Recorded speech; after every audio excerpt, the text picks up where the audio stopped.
नमस्कार, मैं रवीश कुमार। तमिलनाडु में आज भारत के प्रथम प्रमुख रक्षा अध्यक्ष जनरल बिपिन रावत को लेकर उड़ रहा हेलीकॉप्टर दुर्घटनाग्रस्त हो गया, जिसमें उनकी और उनकी पत्नी मधुलिका रावत की मौत हो गई। आज दोपहर 12:22 के करीब जब यह खबर आई तो सरकार और रक्षा प्रतिष्ठानों में सन्नाटा पसर गया। सरकार की इस चुप्पी के कारण कई घंटों तक अफवाहें फैलती रहीं। दुनिया भर की नजरें सरकार की तरफ थीं कि सरकार क्या कहती है। 6 घंटे से अधिक समय बीत जाने के बाद भी आधिकारिक सूचना का इंतजार किया जाता रहा। इस बारे में भी कयास लग रहे थे कि दुर्घटना की खबर आने के 6 घंटे से अधिक हो गए हैं, सरकार आधिकारिक सूचना क्यों नहीं जारी कर रही है, इतना लंबा वक्त क्यों लग रहा है। जबकि उनके घर पर रक्षा मंत्री राजनाथ सिंह, उत्तराखंड के पौड़ी गढ़वाल के सांसद पहुंच गए, मगर जनरल रावत कैसे हैं इसकी कोई सूचना नहीं आ रही थी। यह कोई सामान्य घटना भी नहीं थी, ना ही MI सीरीज के इस हेलीकॉप्टर का दुर्घटनाग्रस्त हो जाना सामान्य बात है। शाम 6:03 पर भारतीय वायुसेना ने आखिर ट्वीट कर पुष्टि कर दी कि भारत के प्रथम प्रमुख रक्षा अध्यक्ष जनरल बिपिन रावत नहीं रहे। यह भी बताया गया कि इस हेलीकॉप्टर में सवार 14 में से 13 लोगों की मौत हो चुकी है। ग्रुप कैप्टन वरुण सिंह का इलाज चल रहा है, वेलिंगटन के मिलिट्री अस्पताल में ही। हालांकि दोपहर बाद से इस बात के कयास लगने शुरू हो गए थे कि जिस MI-17 V5 हेलीकॉप्टर में CDS जनरल बिपिन रावत और उनकी पत्नी सवार थे, उसका क्रैश हो गया। उनकी हालत ठीक नहीं है, क्योंकि जो हेलीकॉप्टर के जो विजुअल आ रहे थे उससे साफ लग रहा था कि जो खतरनाक हादसा हुआ है उसमें संभवतः बच पाना नामुमकिन, असंभव सा लग रहा था। और शाम 6:03 पर जो भारतीय वायुसेना का ट्विटर हैंडल है उसमें जो है इस बात की पुष्टि हो गई कि जनरल बिपिन रावत अब हमारे बीच नहीं रहे। थल सेना की ओर से एक बयान जारी करके कहा गया है कि जिस तरह का काम जनरल बिपिन रावत ने किया सेना को सुधार को लेकर, उसकी भरपाई नहीं हो सकती है। दुख प्रकट किया गया। एक थिएटर कमांड की बात उन्होंने की थी और एक लगातार जो सेना को जो घातक बनाने की बात कर रहे थे, जो आधुनिक ज़रूरतों के मुताबिक ढालने की बात कर रहे थे, अब उस कार्रवाई को आगे बढ़ाने का जिम्मा किसको दिया जाएगा, अब देखने वाली बात यह भी होगी। लेकिन सबसे बड़ी बात कि देश को एक बहुत बड़ा नुकसान हुआ है। एक पहला 5 सितारा जनरल हमारे बीच नहीं रहा। हेलीकॉप्टर क्रैश में निधन हो गया।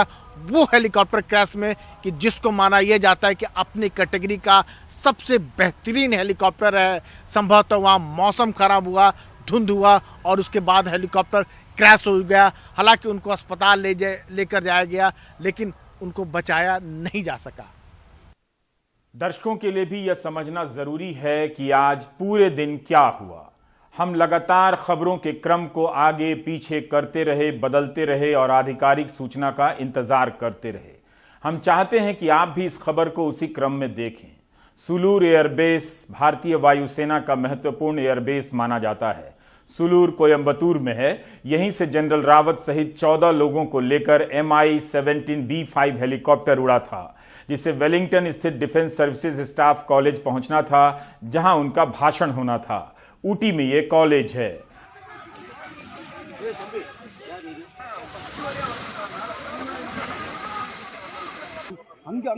हमारे सहयोगियों और चश्मदीदों की जानकारी के अनुसार यह हेलीकॉप्टर उतरने से कुछ मिनट पहले दुर्घटनाग्रस्त हो गया। हमारी सारी जानकारियां शुरुआती हैं, तकनीकी तौर पर कुछ अपुष्ट भी हो सकती हैं। हेलीकॉप्टर का पुर्जा बिखर गया और जल गया है। चश्मदीदों ने ऐसा बताया कि हेलीकॉप्टर काफी नीचे उड़ान भर रहा था। सुलूर से उड़ान भरने के बाद इसने 94 किलोमीटर की यात्रा तय भी की, मगर मंजिल पर पहुंचने से कुछ मिनट पहले क्रैश कर गया। जहां पर दुर्घटना हुई है उस जगह से वेलिंगटन का आर्मी कैंप 16 किलोमीटर की दूरी पर बताया जा रहा है।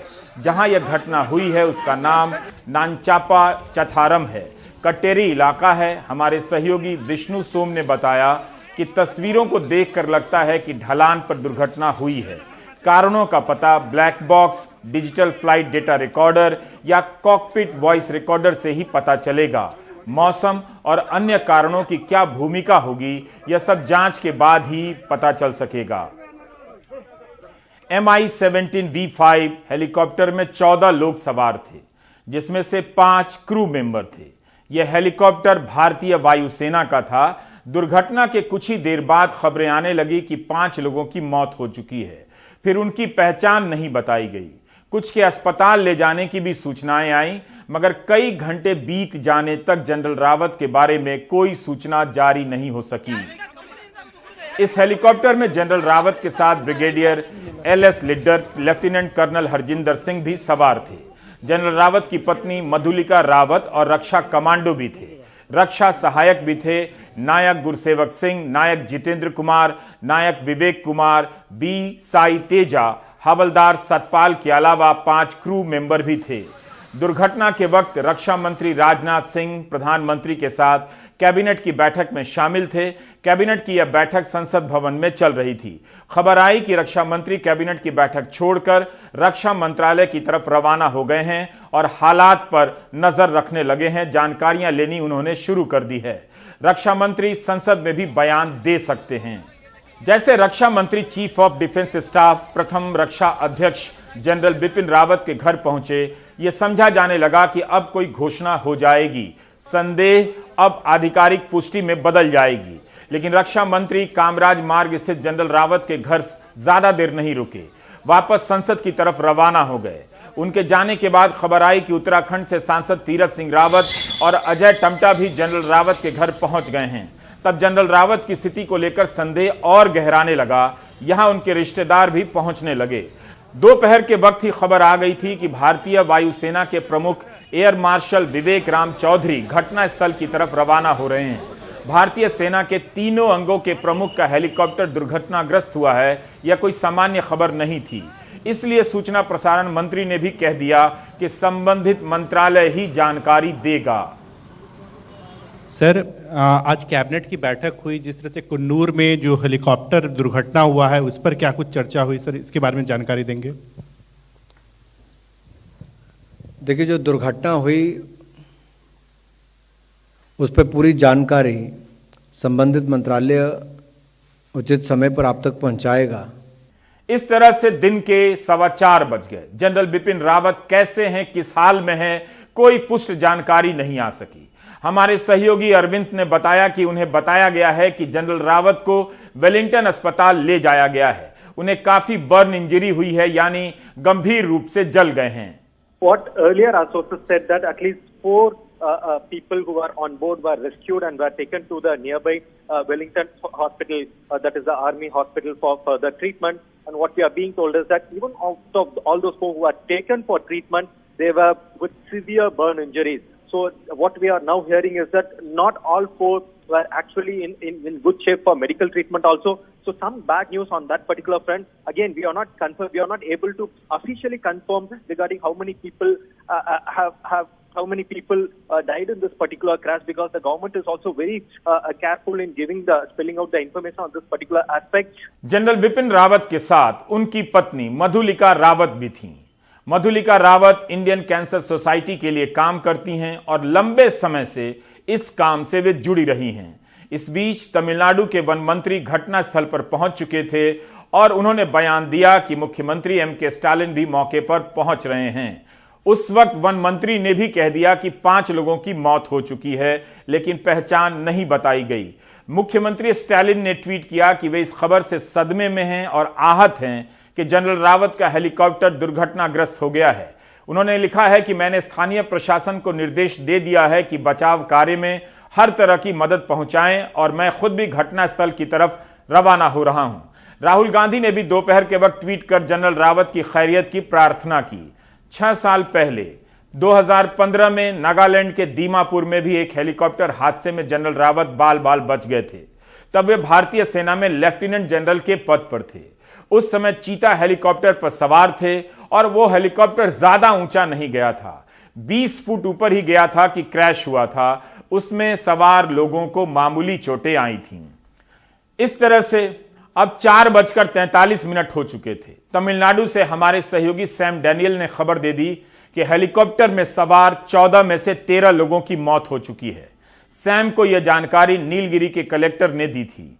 सैम ने बताया कि एक व्यक्ति का इलाज चल रहा है, लेकिन इस वक्त तक भी जनरल रावत के बारे में कोई जानकारी नहीं आती है और यही जानकारी 6:03 पर भारतीय वायुसेना की तरफ से ट्वीट की जाती है और उसमें इस बात की पुष्टि की जाती है कि जनरल बिपिन रावत नहीं रहे। 14 लोग सवार थे और 13 लोगों के मरने की खबरों की पुष्टि कर दी जाती है।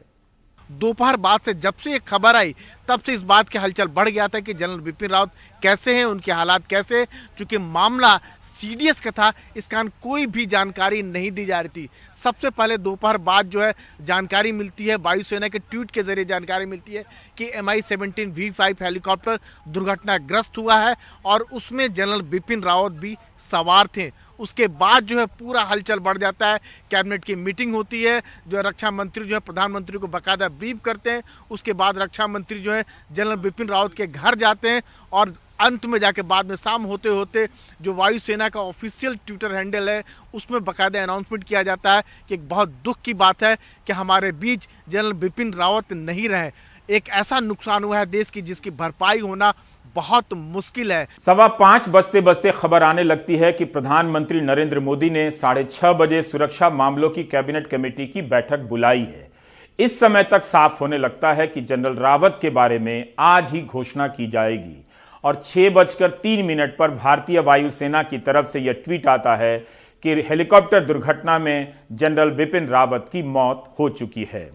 इसके बाद गृहमंत्री अमित शाह ट्वीट करते हैं कि यह देश के लिए बेहद दुखद दिन है। हमने अपना चीफ ऑफ डिफेंस स्टाफ खो दिया है। जनरल रावत एक बहादुर सैनिक थे।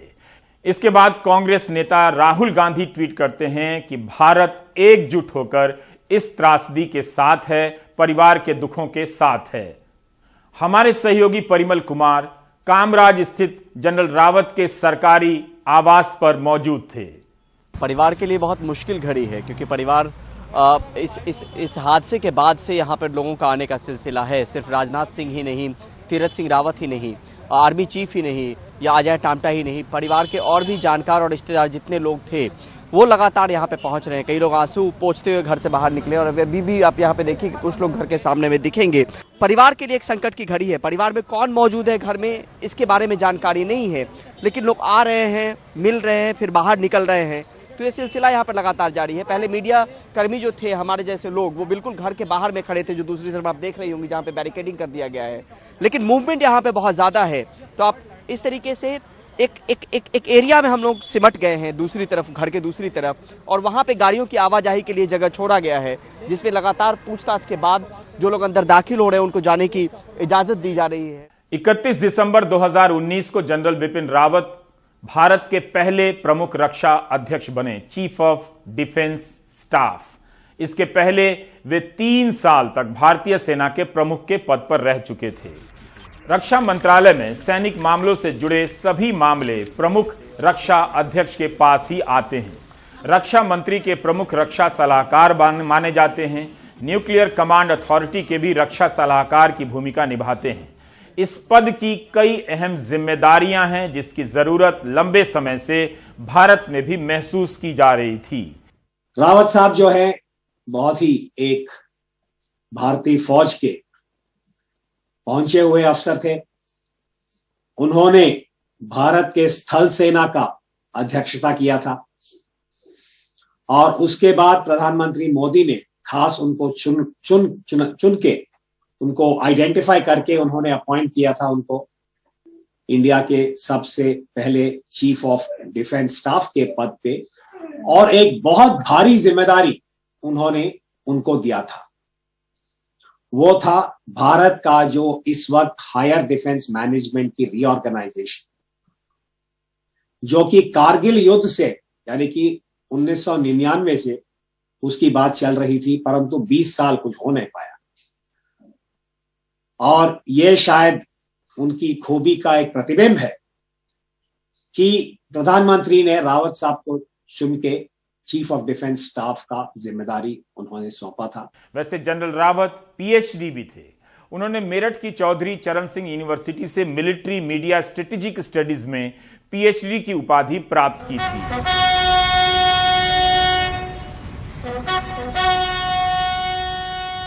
शिमला के सेंट एडवर्ड स्कूल के छात्र रहे जनरल रावत ने नेशनल डिफेंस एकेडमी से अपनी ट्रेनिंग ली। 1978 में 11th गोरखा राइफल की 5वीं बटालियन में शामिल हुए। तारीख थी 16 दिसंबर। इस बटालियन को उनके पिता ने भी कमांड किया था। अलग अलग मोर्चों पर जनरल रावत को विशाल सैन्य रणनीतिक अनुभव हासिल रहा है। पूर्वोत्तर के कोर कमांडर के पद पर रह चुके हैं। जम्मू कश्मीर में अलग अलग भूमिका में रह चुके हैं। इनका बायोडेटा वृहद है। 42 साल का अनुभव है। आज जिस defence services staff college Wellington में भाषण देने जा रहे थे, वहां से उन्होंने ग्रेजुएशन की है। वे 61 साल के थे। 6:29 पर भारत के प्रधानमंत्री नरेंद्र मोदी का भी ट्वीट आ गया। उन्होंने जनरल रावत को लेकर 3 ट्वीट किए। एक ट्वीट में उन्होंने जनरल बिपिन रावत और इस दुर्घटना में मारे गए भारत के सभी सैन्य अधिकारियों के प्रति अपनी सद्भावना जताई, श्रद्धांजलि दी और कहा कि इन सभी ने देश के प्रति निष्ठा के साथ सेवा की है और उनके विचार परिवार के सदस्यों के साथ हैं। इसके बाद के 2 ट्वीट में प्रधानमंत्री ने जनरल बिपिन रावत के साथ अपनी तस्वीरें साझा की और प्रथम रक्षा अध्यक्ष के रूप में सेना को आधुनिक बनाने के रूप में उनकी भूमिका की भी तारीफ की और याद किया।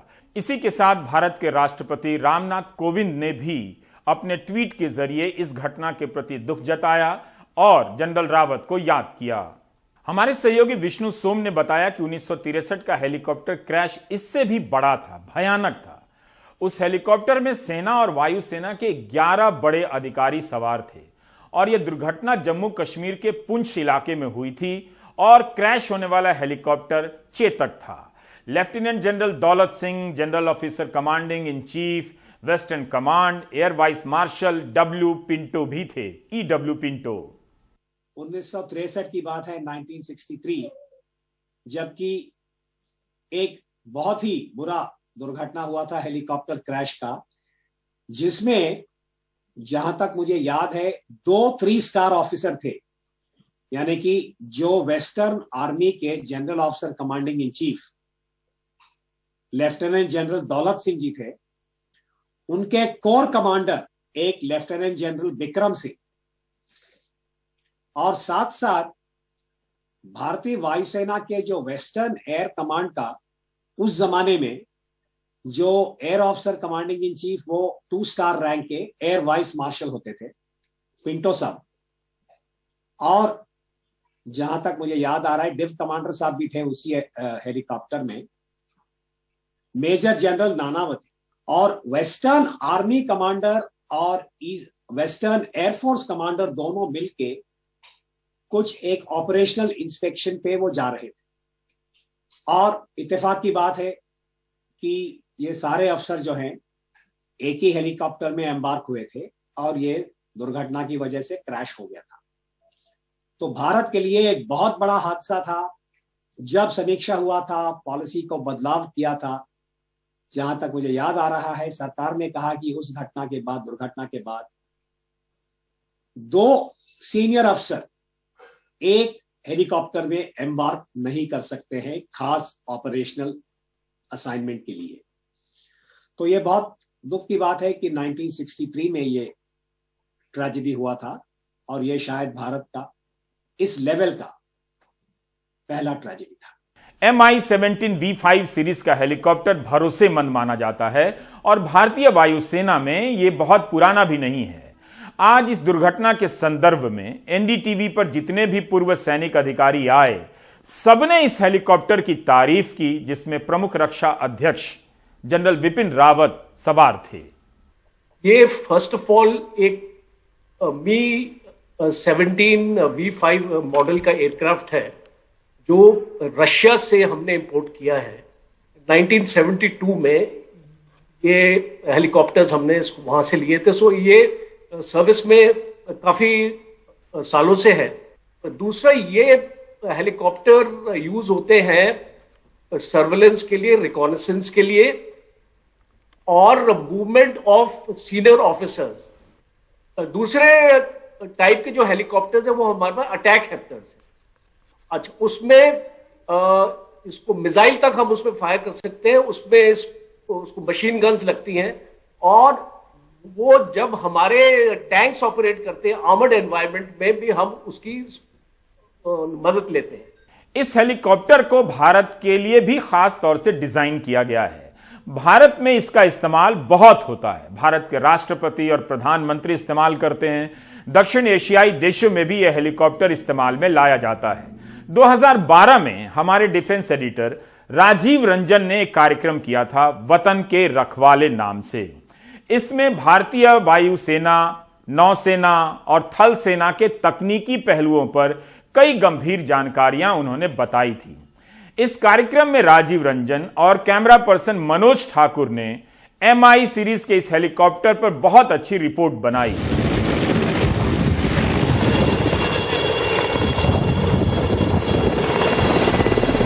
तब यह हेलीकॉप्टर भारतीय वायुसेना में नया नया आया था और चेतक की मारक क्षमता इसके आगे फीकी लगने लगी थी। राजीव ने बार बार इस बात पर जोर दिया कि देखने में यह हेलीकॉप्टर पुरानी डिजाइन का लगता है, मगर सभी आधुनिक तकनीकी क्षमताओं से लैस है। युद्ध के मैदान में और बचाव कार्यों में बराबर रूप से काम कर सकता है। इसमें वेदर रेडार होता है जो अगले 600 किलोमीटर के इलाके में मौसम का हाल जान लेता है। दो इंजन हैं और इतना ईंधन भरा जा सकता है कि 1100 किलोमीटर तक उड़ान भर सकता है। पहाड़ों के ऊपर उड़ने में ही इसे महारत हासिल है और आज पहाड़ों पर ही दुर्घटनाग्रस्त हो गया। MI सीरीज का यह रूसी हेलीकॉप्टर राहत और बचाव कार्यों के लिए भी काफी सक्षम माना जाता है। 4 टन का वजन आराम से उठाकर मौके पर पहुंचा देता है। इस हेलीकॉप्टर में एयर कंडीशन है। किसी ऊंची इमारत या जंगल में आग लग जाए तो पास की नदी से 3000 लीटर पानी खींचकर फायर ब्रिगेड की भूमिका निभाने लगता है। इसे भारतीय वायुसेना का बेहतरीन हेलीकॉप्टर माना जाता है। कंप्यूटर के जरिए किस ऊंचाई और गति से यह उड़ रहा है, इन सब की जानकारी पायलट को लगातार मिलती रहती है। पूरा का पूरा फ्लाइट प्लानिंग है। जैसे आपको यहाँ से X जगह से Y जगह जाना है, किस हाइट पे जाना है, किस तरह से जाना है, वो सब आप अपने कंप्यूटर पे बैठ के प्रोग्राम कीजिए, अपने पेन ड्राइव में लगाइए और पेन ड्राइव में लगा के आप अपने मिशन कंप्यूटर में लोड कर दीजिए। उसके बाद में जैसे ही आप टेक ऑफ करके कंप्यूटर को हैंड ओवर कर देते हैं तो ऑटो पायलट और कंप्यूटर मिलके आपको उस स्थान तक ले जा सकते हैं। 2016 में जब उत्तराखंड के जंगलों में आग लगी तब बुझाने के लिए इसी MI-17 का इस्तेमाल हुआ था। जैसा कि राजीव रंजन ने अपनी रिपोर्ट में बताया भी कि यह हेलीकॉप्टर पास की नदी से पानी भर लाता है और आग बुझाने के काम में जुट जाता है। आज का दिन वाकई मुश्किलों भरा रहा। भारत के प्रथम रक्षा अध्यक्ष जनरल बिपिन रावत और अन्य सैनिक अधिकारी जिस हेलीकॉप्टर में सवार थे, उसका दुर्घटनाग्रस्त हो जाना सामान्य घटना नहीं है। इनमें से 13 लोगों की मौत हो गई और एक गंभीर रूप से घायल हैं। सभी उनकी बेहतरी की प्रार्थना कर रहे हैं। आप ब्रेक ले लीजिए।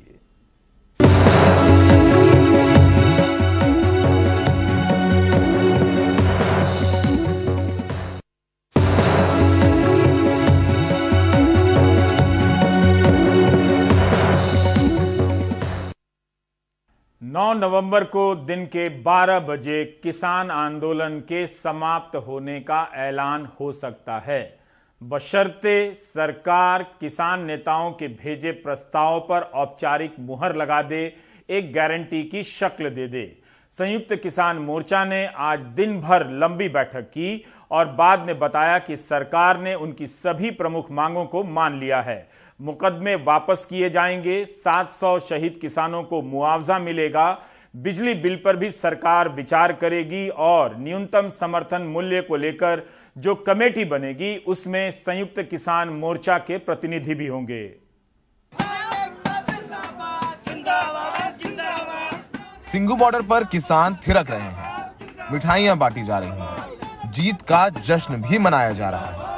किसान संगठनों को भेजे अपने दूसरे प्रस्ताव में सरकार ने किसानों की लगभग सभी मांगे मान ली हैं। सरकार द्वारा भेजे गए प्रस्ताव के मुताबिक सरकार MSP की गारंटी को लेकर समिति बनाएगी।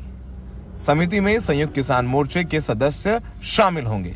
सरकार पहले की तरह पंजाब और दूसरे राज्यों से खरीद जारी रखेगी। किसानों पर देश भर में हुए मुकदमे तुरंत वापस होंगे। किसानों को मुआवजा देने पर सरकार राजी है। बिजली बिल पर सरकार किसानों से बात करेगी। पराली जलाने पर किसानों को दंड नहीं भरना होगा। एक ऐतिहासिक जीत दर्ज हो चुकी है। सरकार की तरफ से जो प्रस्ताव आया था वो मंजूर कर लिया गया है। सभी स्टेट से बिना शर्त वापस होंगे। एमएसपी जैसे जारी था वैसे जारी रहेगा। कमेटी आगे एमएसपी को मजबूत करने के लिए फैसला करेगी। किसान संगठनों का कहना है कि अगर सरकार अपने प्रस्ताव पर दस्तखत करके दे दे तो किसान संगठन गुरुवार को 12 बजे बैठक कर आंदोलन खत्म करने का औपचारिक ऐलान कर देंगे।